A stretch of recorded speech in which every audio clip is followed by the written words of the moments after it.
An update now on the breaking news we've been following. Sources tell CBS 46 the Fulton County District Attorney's Office is interviewing witnesses after learning new information inside that Surviving R. Kelly docu-series. The 3-night broadcast has sent shockwaves across the country and has had an impact right here in Atlanta. CBS 46's Haley Mason sat down with abuse survivors and parents today to discuss how they're working on preventing sexual abuse. Haley?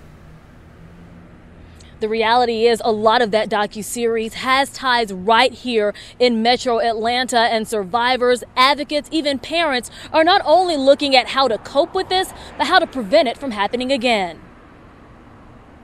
Today, CBS 46 has learned that the Fulton County District Attorney's Office is re-interviewing witnesses in the R. Kelly case following the Surviving R. Kelly docu-series and new details revealed in the production. Many of the later accusations of sexual abuse against young women and girls allegedly happened in this mansion in Johns Creek, just north of Atlanta. R. Kelly no longer lives there, but some survivors still live in Metro Atlanta, and the conversations hit close to home. I had an array of emotions.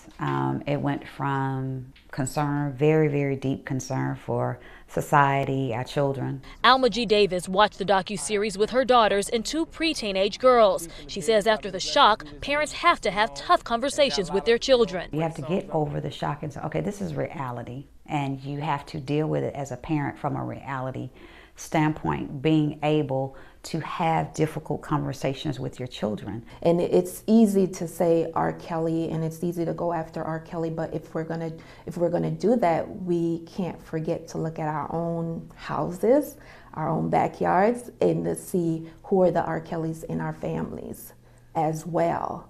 Kenneth Braswell mentors young fathers. He has 1 son and 4 daughters of his own. It's difficult for a father of girls to watch that. He says boys and young men need role models and a circle of accountable friends. Primarily our boys, they struggle with the message and the reality, which is we want them to be one thing, but they function in a society that tells them that these other things are what makes them men. With my own son, it is about how do I teach my son to be empathetic. So when you're interacting with a girl, how would you like another young man to interact with your sister?